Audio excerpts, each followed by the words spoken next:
Bon dîner tout le monde, bienvenue dans On Jase, ça a sauté tout de suite en partant. On recommence. J'espère que vous allez bien. Bienvenue dans On Jase, de chasse, de pêche, de plein air, édition dîner, parce qu'à matin, il nous dit « Hey, bon matin, ça embarque déjà, super, au moins là, ça fonctionne. » Parfait, ça c'est bon. Salut tout le monde, à l'heure du dîner, j'ai décidé d'embarquer direct. Au lieu de faire une vidéo, on est revenu à la maison, fait que c'était plus facile de de me connecter direct, vous venez jaser avec vous autres comme ça. Fait que, salut Yolande, dites-moi d'où ce que vous êtes quand même. Je sais pas comment on va être sur l'heure du dîner, c'est vraiment drôle. Mais hier, vous comptez, vous laissez embarquer un peu, là. En direct, ça à 20, Vincent, c'est bien nice, ça. Coucou à matin, Jonathan. Ben, pas à matin, à midi. Je vais vous conter pourquoi à matin, j'étais pas là. Ouais, je suis pas en retard, Bouchard. Vraiment pas, mon petit loup. Hier, on embarque. C'est bon, tout le monde est là. Hier, Sam, il m'appelle, mon fils Sam avec Yann, il m'appelle, il est 8h30 hier soir. Papa, on a trouvé un X. C'est malade. Fait que j'ai dit, êtes-vous sérieux? Oui. Bon, ben, j'ai OK, demain matin, on rentre dans le champ, on s'en va s'installer, puis on va à la chasse au canard. Fait qu'à matin, à 4h, on était parti pour aller au canard. Et ce fut tout un matin, je vous le dis, on a fait notre quota de canard en l'espace de 45 minutes, puis notre quota d'outarde dans l'espace de 45 minutes, tout en même temps. On a quasiment manqué de balles. Ça a été un de ces matins mémorables que tu mets dans tes souvenirs, dans tes 5 plus beaux souvenirs à vie. Ben, c'était ça, c'était directement ça matin. Fait qu'avec mes deux gars, avec Jen, avec Corinne, le matin, la blonde, la Sam, elle a embarqué avec nous autres. C'est pour venir voir, elle chasse même pas. Les waders, le côte de chasse, Hawaii dans le bledin, puis go, on s'est amusé. Fait que ça a été vraiment tout un matin. Je vous le dis là, c'était vraiment fou. Fait que de toute façon, je vais mettre des photos au fur et à mesure. J'en ai mis déjà là, de commentaires, ça a été Nosler le matin, il a été... Puis tu sais, pourquoi c'était un X? Ben premièrement, parce que les gars, ils ont prospecté au fond.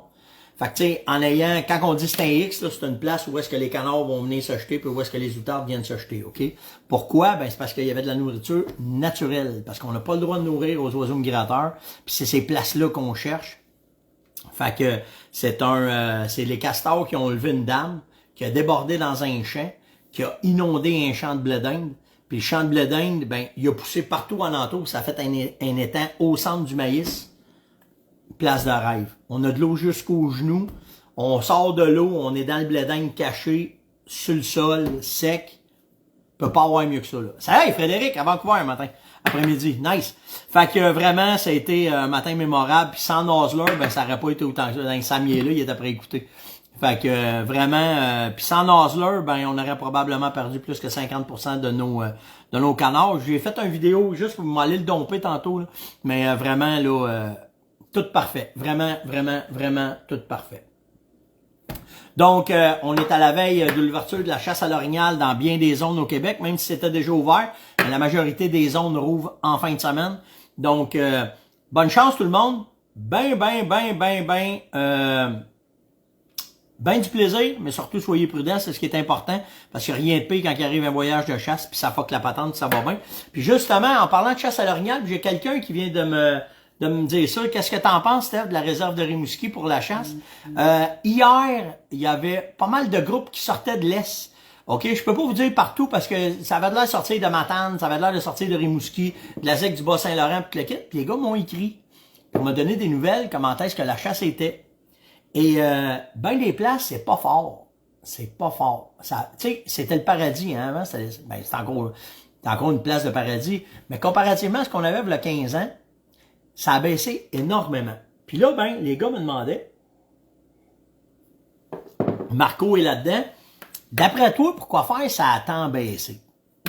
Ben, moi j'ai 4 affaires que je mets là-dedans. Puis vous pourrez me donner vos commentaires, hein, voir qu'est-ce que vous en pensez puis qu'est-ce que c'est. Mais la première affaire, ben naturellement, la pression de chasse. Puis pourquoi il y a tant de pression de chasse? C'est la deuxième raison, c'est les coupes forestières qui ont fait tellement de chemin. Mais ces chemins-là donnent accès au territoire facilement. Puis à cause que c'est facile, ça met de la pression. Donc, les orignaux, ils ont plus de pression sur le dos. Donc, la récolte, elle s'est faite depuis les 15 dernières années beaucoup plus facilement. Après ça, il y a l'autre affaire que pas grand monde parle, puis que moi j'ai eu connaissance, c'est que les réserves fauniques dans ce coin-là sont passées de 300 orignaux par saison, parce qu'il y avait trop d'orignaux dans ce temps-là. Puis c'était supposé être expérimental pour 2-3 ans.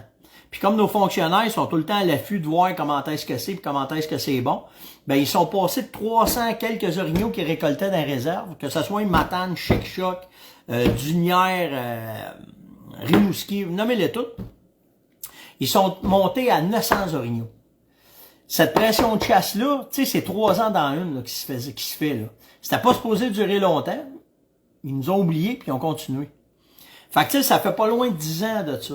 Fait que la récolte, elle est vraiment, vraiment over it. Puis tu fais juste rajouter un petit peu de mère nature là, qui va aider là-dedans. Là. Tu sais, un hiver bien rough, puis des tiques, c'est après planter. Moi, c'est ce que je pense. S'il y en a qui ont d'autres avis, par exemple, gênez-vous pas, ça va me faire plaisir d'en discuter avec vous autres. Mais moi, je pense que tout ça mis ensemble, quand tu mets tous les éléments, c'est pas un élément ou un que tu contrôles ou un que tu fais de quoi. C'est tout en même temps. Ben, tout en même temps, c'est ça qui arrive, puis là, ben, ça plante. Puis j'espère vraiment qu'avec un nouveau gouvernement, ça va se placer, parce que on s'en va pas sur le bon bord, là. Vraiment pas sur le bon bord. OK? Fait que c'est mon opinion là-dessus, puis pour répondre aux 400 gars qui m'ont écrit là-dessus, ben c'est vraiment, ça ressemble vraiment à ça. Juste un gars de la gang là qui est souvent avec nous autres, qui nous suit religieusement, que cette année la chasse il l'a un peu, puis je veux pas nommer son nom de famille, parce que je veux pas que, mais Luc, il attend pour une opération. Il pourra pas, c'est un fan de l'émission, c'est un gars de la communauté qui est tout le temps là. Donc, mon cher Luc, bonne opération. Fais attention à toi, ça va bien aller. Puis ce que t'as, pour avoir, pas moi, mais proche de moi, on a passé par là, ça a quand même bien été. Fait que je pense que ça va être correct, puis ça devrait pas être stampé, mon chum. Fait que, bon, prompt rétablissement, fais attention à toi, puis viens nous jaser. Ça va me faire plaisir de jaser avec toi, mon chum, sans aucun problème. Nouvelle en Pennsylvanie qui est intéressante puis qu'on pourrait peut-être s'inspirer puis voir comment est-ce que c'est. Sur le MDC, la maladie débilitante chronique, le Chronic Wasting Disease. C'est une longue tradition la chasse au chevreuil en Pennsylvanie, hein, puis les nouvelles ont sorti en disant que beaucoup de commissions, des commissaires avaient décidé d'arrêter l'utilisation d'urine en Pennsylvanie pour éviter la transmission des préons pour le MDC qu'il y a dans l'urine naturelle.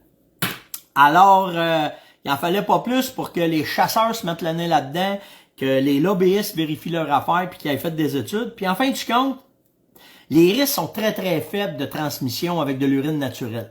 OK? Donc, la Pennsylvanie a statué avec les commissaires.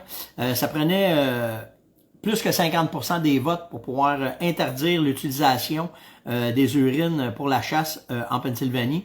Et ce fut 50-50. Alors, ça reste statu quo, ça reste comme ça. Donc, ils continuent quand même à utiliser les urines. Puis, la commission a dit que fallait pas virer fou, que quand même que la Pennsylvanie n'est pas tant touchée par le MDC. Ils ont un œil très accru là-dessus, mais que là, pour le moment, ça valait pas la peine de virer le monde en envers pour essayer d'arrêter ça.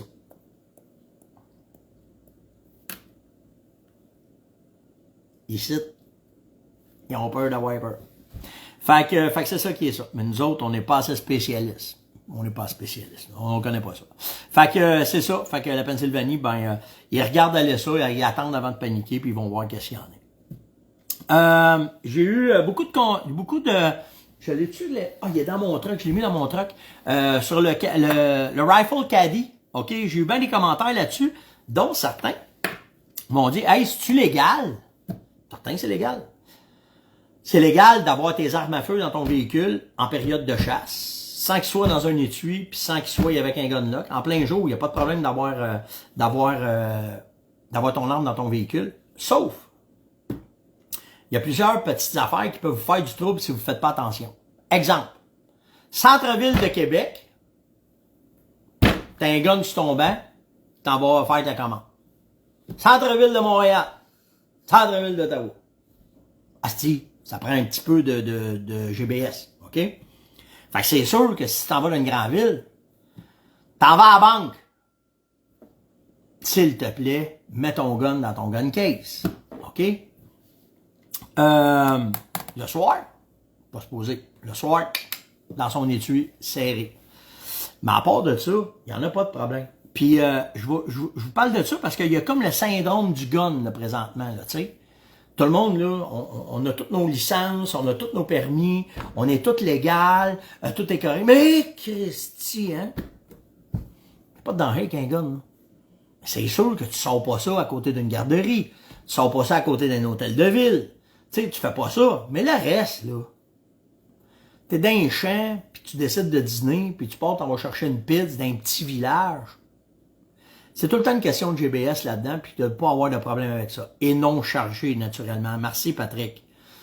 Aucune munition, le gun ouvert en toute sécurité, puis that's it, il ne devrait pas avoir de problème. OK? Fait qu'on arrête de capoter avec les guns, là. C'est pas le gun le problème, c'est celui qui a le gun dans les mains. OK? C'est vraiment, vraiment ça. Il faut arrêter. C'est juste une question de gros bon sens, puis c'est tout. OK? Fait que c'est ça. Bonne fête à Alexis Masson. 3 ans. Bonne fête, mon Alex. C'est papa qui m'a dit de te souhaiter bonne fête. C'est papa Vincent qui m'a dit de te souhaiter bonne fête. Fait que, bonne fête, mon homme. Passe une excellente journée. Il nous écoute à tous les matins. Quand je dis de te boucher les oreilles, là, c'est parce que Steph, il va dire des affaires des fois qui sont pas, faut pas t'entendre tout de suite. Tu vas pouvoir les entendre plus tard, mais pas tout de suite. Mais, bonne fête, mon gars.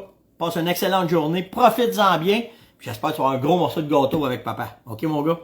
Fait que, bonne fête, mon homme. Mario m'a posé comme question suite aux vidéos que j'ai mis concernant les souilles d'orignal. J'ai eu quelques questions qui m'ont été posées. Le chevreuil, il fait-tu pareil? OK? Le chevreuil, c'est la même affaire. Pas en tout. Le chevreuil, il fait pas de souilles. Il se roule pas dans sa piste, il fait pas ça. Lui, il a plus de glandes actives que l'orignal. Il va faire des grattages. Il va avoir une branche qu'il va utiliser. Il va laisser ses odeurs différemment pour comparativement à l'orignal. Donc, il faut pas... c'est pas pareil. C'est vraiment pas pareil. Là. Les deux ont des sens. Ils veulent intéresser les femelles, mais c'est vraiment pas de la même façon. Alors, on pourra en reparler, mais tu sais, les grattages, les frottages, la façon que le chevreuil est en forêt est vraiment pas le même que... Ah! Pourquoi les orignaux ont encore le velours? C'est-tu normal? Pas en tout. Il y a un problème. Mais on est en... Non, t'es plus supposé d'en avoir. Là. Fait que s'il y en a qui ont... Souvent... Débalancement hormonal. Tantôt, là, j'étais allé, on s'en revenait, puis il y avait un spike, j'ai vu un spike chevreuil, puis il y avait encore du velours, c'est supposé être tombé. Mais ils vont tomber plus tard, puis s'ils tombent pas, ben c'est vraiment un débalancement hormonal, puis c'est ce qui arrive dans ce temps-là, fait que ça fait partie de la game. Mais c'est pas normal, c'est supposé être tout tomber à ce temps-ci. Max m'a posé une excellente question. Il dit, quand on se place à notre spot, face au vent, devant notre saline, il dit, logiquement, si un chevreuil ou un orignal rentre, il va nous sentir. Ah, mon cher, regarde bien comment est-ce qu'il faut que tu t'installes quand ça arrive. Je t'ai fait un petit schéma. Si on prend ce que j'ai fait sur ma tablette, faire attention de ne pas en faire disparaître, là, mais si on prend ce que j'ai fait sur la tablette, OK, on va prendre ce qui est en rouge. Donc, le vent est là, ça pousse par là, OK? Tes sentiers qui se rendent directement à ta saline sont comme ça. La façon que tu me parles, si tu places ta tente, ton stand, ta cache comme ça, c'est certain que si le vent pousse de même, ton odeur s'en va là, ils vont te pogner ici, puis tu as des chances que ça rentre pas ou que ça rentre de nuit. Ça, c'est sûr et certain. Ce qu'il faut faire, c'est, bouge pas, hey, moi j'ai amassé ça, ces tablettes-là, je suis capable d'enlever, d'effacer ça, puis de vous le remontrer fait. Faut que ça soit comme ça. Il faut que ton visuel... On va vous le faire, là. On va juste changer la couleur. On va mettre ça jaune-orange. Il faut que ton visuel soit comme ça. Comme ça. Fait que quand tu vas être dans ta tente, ou dans ton stand, ou dans ta cache, tu te places à l'extérieur de ta saline. À l'extérieur de ton appôt. Fait que si le vent pousse comme ça, ça va s'en aller par là. C'est sûr qu'ici, tu vas brûler ça. Mais tu te places tout le temps au bout du dernier sentier qui rentre à ton appât ou à ta saline. Fait que de cette façon-là, quand le vent va pousser, ils ne sentiront pas. Puis eux autres, ils vont se sentir sécuritaires de rentrer à ta saline par rapport au vent. Par contre, si le vent vire de bord, faut que tu bouges. T'as pas le choix. Fait que c'est pour ça, souvent, qu'on va aimer être dans un Tristan, parce que dans un Mirador, on va être haut, on va être au-dessus de ça, puis ton odeur va être poussée au-dessus de ton site de nourriture. Puis là, dans ce temps-là, tu vas avoir une meilleure chance de pouvoir les déjouer. Mais c'est de cette façon-là qu'on travaille, puis qu'on fait avec, quand tu travailles avec le vent. Mais si le vent switch de bord, faut absolument, que tu changes de place, t'as pas le choix, Max. OK? Ça fait partie de la game. Ça comme ça, ça comme ça, ça c'est beau. Fait que ça c'est répondu. Christian me demande, tu ferais quoi comme technique à l'ouverture du chevreuil en fin de semaine? Parce qu'il y a des places c'est l'orignal, mais il y a des places c'est le chevreuil.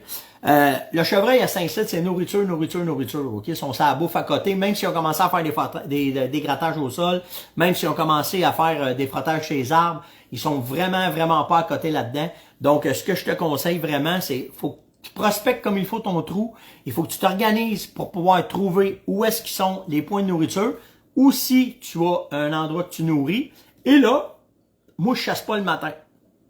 Le matin, je vais prospecter, je vais me placer dans des entonnoirs naturels, je vais me placer à des places où est-ce que ça voyage. Le soir, je vais m'en aller à ces points de nourriture, je vais me placer à bon vent, comme je viens de vous expliquer. Puis là, je vais chasser, puis là, je vais faire mes affaires. Mais rarement, très rarement, je vais chasser le matin parce que je veux laisser les endroits tranquilles, pas laisser d'odeur, pas rendre ça détectable pour les chevreuils. Puis de cette façon-là, souvent pas souvent, normalement je mon épingle du jeu de cette façon-là. Mais là, on est dans le meilleur pour le chevreuil, hein. C'est le meilleur temps. Les gros bocs, c'est soit que t'es pognes à Saint-Cyr, t'es pognes dans le prime, mais à Saint-Cyr, c'est facile. C'est facile. À Saint-Cyr, ils sont plus vulnérables, justement à cause de la véranderie, puis ça va bien. Fait que, hey, salut Jean, il est directement dans le parc de la véranderie. Nice. Fait que c'est de cette façon-là que moi je travaille. C'était l'ongeance de ce matin. Là, je vous vois plus, là. Bon, je suis mort, stick. Ouais, Kevin dit l'an passé, j'ai laissé passer mes 2 matins puis j'ai récolté à 2 heures quand je suis rentré l'après-midi. Ah, ok, ça revient. Merci pour les étoiles, hein, c'est vraiment nice. Merci de la claque dans le dos. On en parle souvent de la fameuse claque dans le dos, mais vraiment nice. Merci. Ok, je vous vois si je pensais que ça avait disparu. Donc, c'était le On Jase d'aujourd'hui. Fait que, merci Steph. Steph Gamache est là, c'est lui, la gang de Tacticode, là, le fameux Rifle Caddy, là, c'est lui qui a ça, là. S'il y a de quoi aller y parler directement, je sais qu'il y en a une gang, là, qui sont allés en chercher. J'ai vu quelqu'un tantôt qui m'a écrit, disait, hey Steph, je l'ai commandé.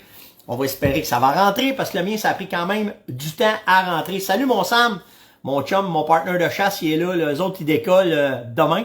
Moi, je peux pas être là parce que je travaille. Faut que je sois absolument au bureau lundi. J'ai des affaires importantes à régler. Mais après ça, on fly pour l'Orignal. Puis de là-bas, je vais vous parler directement de mon territoire de chasse à l'Orignal. J'emmène mon Starlink là-bas. Enfin, je devrais être bon pour vous parler directement online du territoire de chasse puis vous montrer comment est-ce que c'est. Donc, passez une excellente restante journée. Likez, partagez, invitez surtout. Commentez. C'est ça qui est bon. Puis nous autres, on se voit demain. Ciao tout le monde!